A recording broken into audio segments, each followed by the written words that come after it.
the usual suspects, and some surprise newbies are looking to contend, while the battle for the playoffs heats up, and the tank for Zion cohort grows. Here's where every team sits as we enter the final third of the season. Wednesday, February 20th. THNO games available. Western CONFERENCECONTENDERS. Golden State Warriors. There have been injuries, the introduction of a big piece, both literally and figuratively, in DeMarcus Cousins, and constant speculation surrounding Kevin Durant's impending free agency, and yet, the defending champs are still sitting pretty atop the West. Sure, they're only on track for 59 wins, but when you're out for a third straight NBA championship, there's only so much motivation you can muster for the regular season. KD dominates All-Star win 208. Steve Kerr still has no idea how to get through to his troops during the 82-game slog, but Steph Curry's MVP-caliber season has helped, as has the improved form of Klay Thompson and Draymond Green in the second half of the season. Oh, and they've struck gold in Alfonso McKinnie. The name alone is great, and his high-energy output off the bench is even better. They're, deservedly, massive favorites to win another title. Denver Nuggets. The Denver Nuggets had the roster to make a real push in the Western Conference this season. And that's what they've done. What's more impressive is that they've kind of done it without that roster. Malone's men have been completely incapable of staying healthy as they've been forced to delve deep into the rotation. Importantly, Nikola Jokic has been healthy, is now one of the best players in the league, and does his all-star thing without impeding the growth of those around him. The Nuggets are great, and while this season is too early for them to dethrone the Warriors, they've established themselves as a team that will be there or thereabouts for quite some time. Oklahoma City Thunder. It's the Paul George show, make no mistake. Russell Westbrook, bar a couple shoot his team out of the game performances, has handed the offensive reins over to his running mate. And man, the Thunder look good with George's option 1A. He's a legitimate MVP contender with OKC in the third seed after they made a weirdly slow start to the season, and has struck a healthy balance with his all-star teammate. Westbrook is still doing his triple-double thing, but a bizarrely bad shooting year has seen the former MVP defer, which has proven an entirely positive thing. Billy Donovan's men are still one of the best defenses in the NBA, despite Andre Roberson's absence, while Steven Adams continues to be one of the most underrated players in the league. Diallo jumps over Shaq. 0-40 Houston Rockets. James Harden is doing his one-man act even with Chris Paul back, as the reigning MVP seems set on playing the ugliest, best season of basketball we've seen. He's putting up points, 36.6 a game, and the Rockets are now up to the 5th seed after dangling out of the playoff spots for longer than they would have liked, but the roster is a clear downgrade on the team that pushed Golden State 7 games in the 2018 Western Conference Finals. The mid-season additions of Kenneth Faried, Iman Shumpert, and Austin Rivers will help a lot more than their off-season activities. Looking at you, Melo, whether that's enough to get past the Warriors is an entirely different question.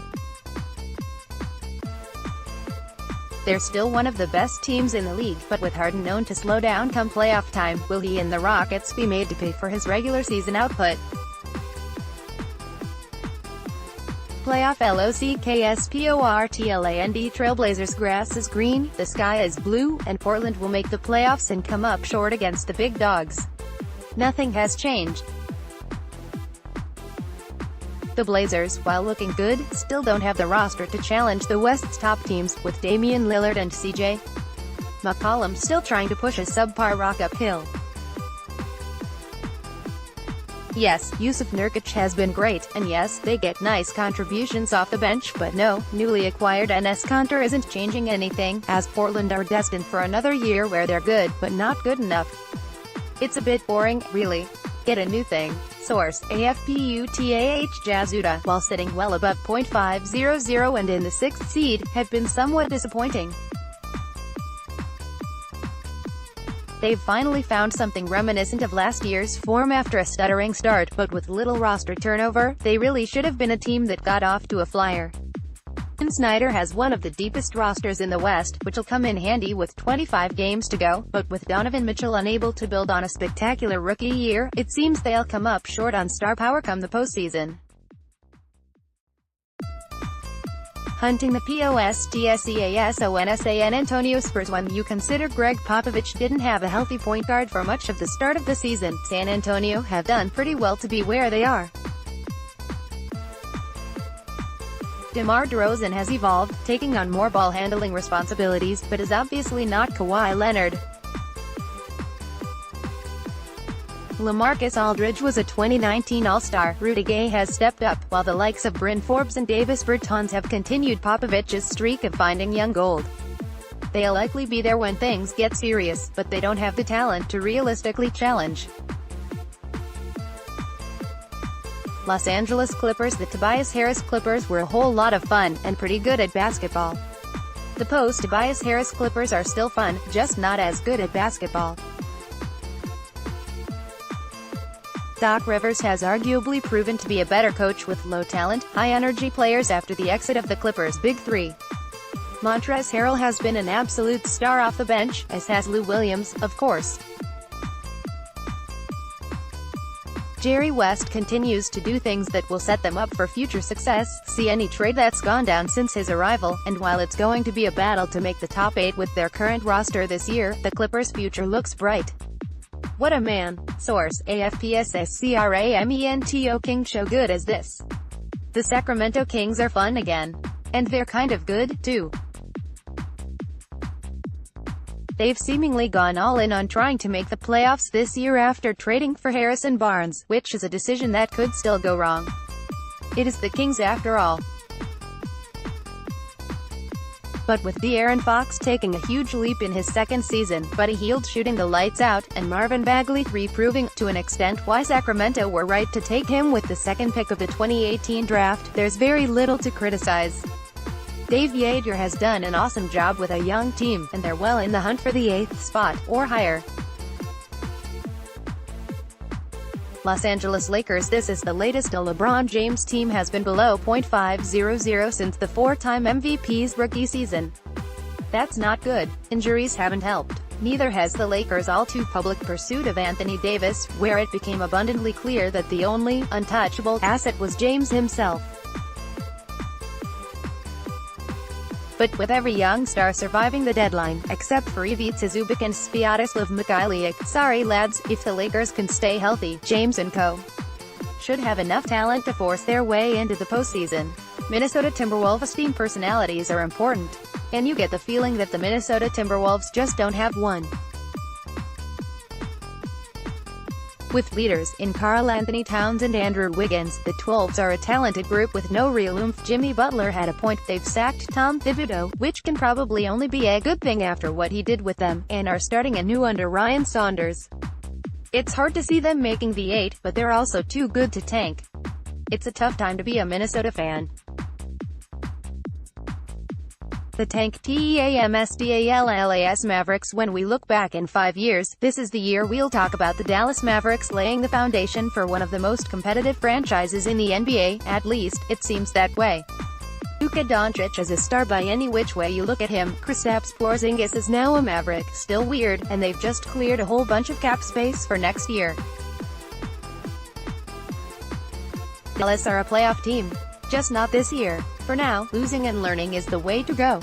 Happy days in Dallas. Source: APNEW Orleans Pelicans. Everything is fine. And by that, we obviously mean, this is a complete disaster. The Pelicans are being bullied into playing Anthony Davis by the NBA, but are resigned to the fact that he's out the door come the end of the season.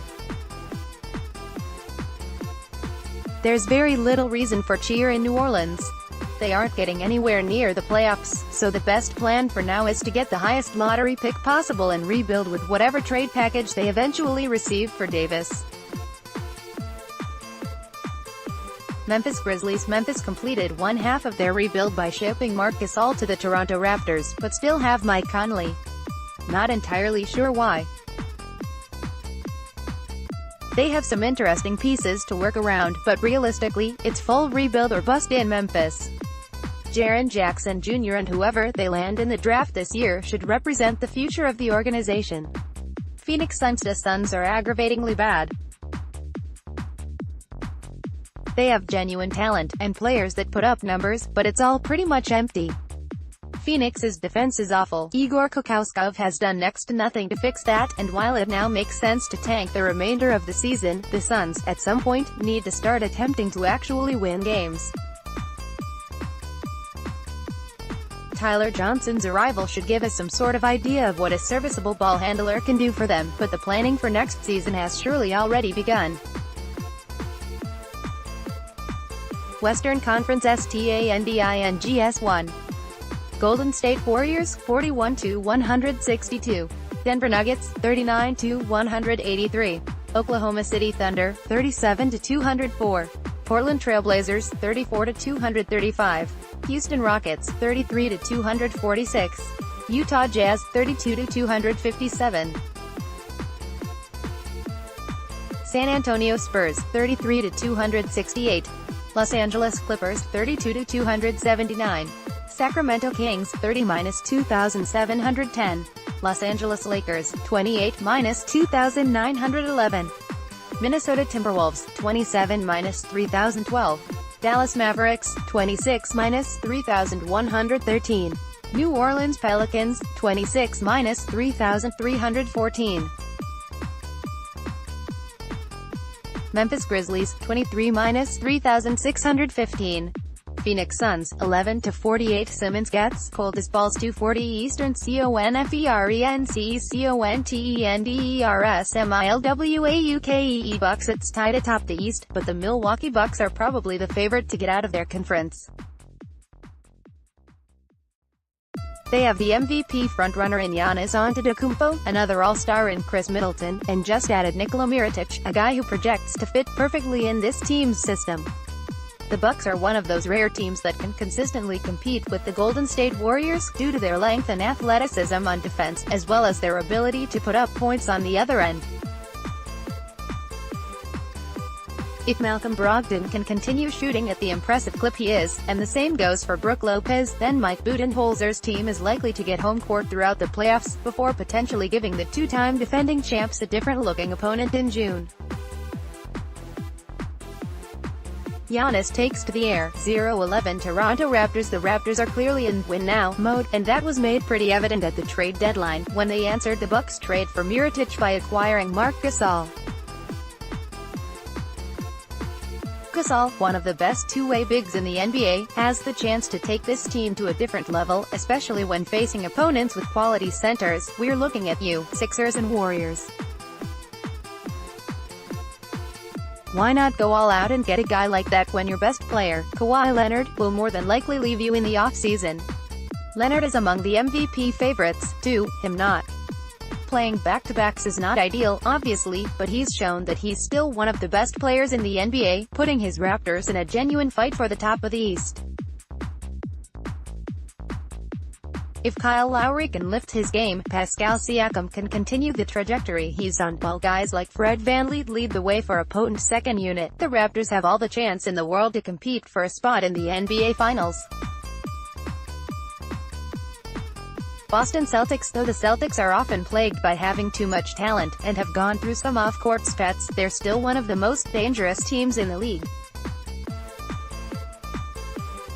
When Brad Stevens has them playing team basketball, it's a joy to watch, because, obviously, the talent is immense. The question remains whether the Celtics can be successful when all of their stars are on the floor at the same time. Entering the season, most people would have pointed to the Celtics as the team most likely to get out of the East, and that still may be the case, again, if everyone gets their act together. That means Kyrie Irving learning to play alongside the talent on that roster, Al Horford being the dominant two-way big, and Gordon Hayward filling in the gaps. At the end of the day, the Celtics have shown that they can beat the best in the East, and just need to find the right formula heading into the back end of the regular season. And, of course, if anyone can do that, it's Stevens. PHILADELPHIA 76ers on paper, the 76ers have what many would regard as the second-best starting lineup in the NBA. Elton Brand gave away a lot to put together what looks to be a scary-looking five, but the jury is still out on how they'll perform. Ben Simmons and Joel Embiid are the main guys on the team. Jimmy Butler isn't far behind. Adding Tobias Harris seemed like a perfect fit, while we know what JJ Redick can do. Ben lights up rising stars 032. If they can all come together and play as well as their respective skill sets would dictate, then that's a team bound for the finals. It's still a big if though. The 76ers abandoned some of their depth in order to make the trade for Butler and Harris happen, and they have just a few months to put it all together. Brett Brown's team will finish in the top 4 in the East. That seems like a given, but we'll have to wait and see if a leader emerges. If one or two do, then look out. Playoff LOCKSINDIANA Pacers. It sucks, but the Pacers were probably that Victor Oladipo injury away from being a contender in the East. They were playing impressive team basketball. Miles Turner seemed to be finding his feet, while Domantas Sabonis was sneakily the most productive guy on the roster. Unfortunately, with their borderline superstar out for the rest of the season with a torn quad, it's likely the Pacers are bound for a first-round exit in the playoffs. Brooklyn Nets. The Nets are back, kind of. Sean Marks has done an incredible job of lifting his Nets out of mediocrity, despite having no real assets to work with, so now, all of a sudden, we're talking about them like a legitimate playoff team. D'Angelo Russell is playing out of his mind, and earned that All-Star selection. While Spencer Dinwiddie is probably the most reliable bench guard in the NBA, he could start on a lot of teams. Add in gems like Jarrett Allen and Joe Harris, and the Nets have been playing an exciting brand of basketball. It's been leading to wins, too. The addition of the returning Karis LeVert should bolster Kenny Atkinson's lineup, and really, it's just good to see a team that was in a horrible situation with regard to their ability to gain quality pieces, start winning again, and doing it the right way. They're bound for a first-round exit in the postseason. As enjoyable as they are, they're not getting past any of the East's top 4, but the Nets have set themselves up really well for the future. It's winning time in Brooklyn. Source: APHUNTING. The POSTSEASONMIAMI Heat. Adding Ryan Anderson at the deadline could move the needle a fraction, but this Miami Heat team is still one that'll basically follow in their own footsteps from last season. Throwing Justice Winslow at the point was a move of genius from Eric Spoelstra, and it's unquestionably improved the team, particularly on the defensive end, so there are positives to look forward to as we approach the home stretch of the season. Anderson should be able to help the Heat's dreadful shooting woes, but they're just not built to go deep in the playoffs. Goran Dragic is fine. Hassan Whiteside, also just fine. Dion Waiters is a player, while Dwayne Wade is effectively inexplicable. They'll challenge for a spot in that top 8, and the smart money is that they'll get there, but the Heat are well and truly stuck in the middle of the road. Detroit Pistons. Let's get this out of the way first. Blake Griffin is an amazing player in the midst of a career year.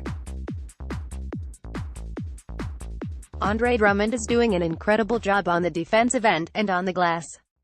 If the Pistons nab one of those last 3 playoff spots in the East, it's because of that front court. Now, that's all well and good, but Drummond's lack of impact on the offensive end, and Reggie Jackson just being good enough won't be good enough. The reality is, this is a bad market with their stars locked in for some time. Their foreseeable future is where they are right now, hovering around the 6th to 10th seed. Putting some shooters around this core would have been interesting, but they gave up one of the best in the league in Reggie Bullock, for an unproven rookie in Svi Mykhailiuk. Stanley Johnson wasn't making an impact, so trading him for Thon Maker made some sense, but will it make a difference? Probably not. The Pistons are stuck. They know it too. All they can do is hope to sneak into the playoffs, then pray the Bucks, Raptors, Celtics, or 76ers go easy on them. Things are good-ish in Detroit. Source, AAFPCHARLOTTE. Hornets. When Kemba Walker plays like a human, then the Charlotte Hornets are nothing more than an insignificant blip in the Eastern Conference. They get no production from the wing, Cody Zeller's injury hurt, and their young guys are just inconsistent. At the writing of this story, the Hornets were in the 7th seed in the East, but just one game ahead of the team sitting 10th. They're one of those lower-tier Eastern Conference teams who will be fighting for the last 3 playoff spots. If they get it, that's all well and good, and hopefully we get at least one supernova performance from Kemba. If not, then they'll be right back here next season, doing it all again. Orlando Magic. The Magic are in a weird gray area. They're still in the midst of their rebuild, but could sneak into the playoffs. Nikola Vucevic is having a career year. So is Terrence Ross. Mo Bamba and Jonathan Isaac have shown flashes, with the latter playing particularly well over the past month. They've now added Markelle Fultz, who they hope returns to that No. 1 overall pick talent, but he's not expected to make an impact, or even play this season. If the Magic make the playoffs, that's all well and good. It's possible, considering how this team seems to be growing together. If they miss the playoffs, that's also fine. Steve Clifford has some solid pieces to build from, and the hope that Fultz can eventually make an impact. The tank team's Atlanta Hawks. This is your classic tanking team, with a lot of interesting pieces. The rest of this season is just about growth, with regard to the younger guys on the team. Trae Young's shooting clip picked up since December, but he's still having trouble scoring at all 3 levels in the NBA. Throw in John Collins, who's averaging a sneaky double-double, while hitting from deep at a nice rate, and the Hawks have a good group to look forward to, as they struggle through the rest of the season. We've seen them pick up some fun road wins against decent teams, which is undoubtedly good for the confidence of the young pieces on this roster, but let's be real, all eyes are on the lottery. Starting to find his range. Source, AFP. Chicago Bulls. When a team tanks, they don't necessarily have to be an absolute show. Look at the Hawks, who are doing it the right way. The Chicago Bulls are that show. No one has explained what Jim Boylan's value is as head coach, and his decision-making appears to be as sound as what we've seen from Garpax. The Bulls conceded that Jabari Parker wasn't worth it, and hopefully trading away Bobby Portis means Wendell Carter Jr. actually sees the floor. If they can get the rookie some quality time, keep Zach LaVine happy, and convince Otto Porter Jr. that Chicago is the place for him, then at least something could come from this season. Otherwise, it's just a straight line to the lottery where, hopefully for them, they can get some luck to supplement their incompetence. Washington Wizards. You've got to feel for Bradley Beal. Entering the season, he was the star two-man for a team that looked like it could make some noise in the East. Now, Otto Porter Jr. is gone, John Wall is out for a long time, and the trajectory of the team has completely shifted. It was already a dreadful season for the Wizards, but the deadline told us that they've given up on this campaign. I mean, aside from the play of Beal, Tomas Satoransky, and bits of Thomas Bryant, it really couldn't get much worse for Scott Brooks' team. They have too much talent to tank properly, but they'll still be a lottery team, in a draft that's really not amazing after the top 5 or 6 guys. Yikes. Cleveland Cavaliers. Oh, it took the Cavaliers a little while to realize that they're not in a position to be winning games. We're looking at you, Tristan Thompson, but it finally came. They decided to trade some of their high-salary guys for draft picks, and have often put forward perhaps the worst starting lineup in NBA history.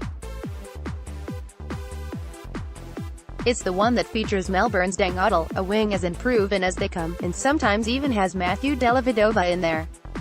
The Cavaliers are not good, and it's nice that they finally realized it.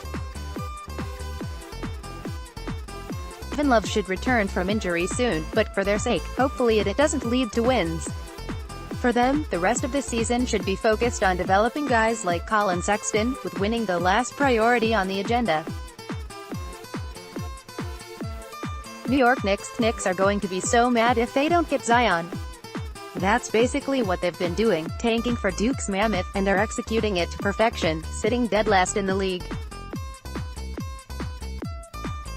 Trading Kristaps Porzingis for a package around Dennis Smith Jr. was obviously to open up a whole heap of cap space, so their plan is to attack the offseason from every angle.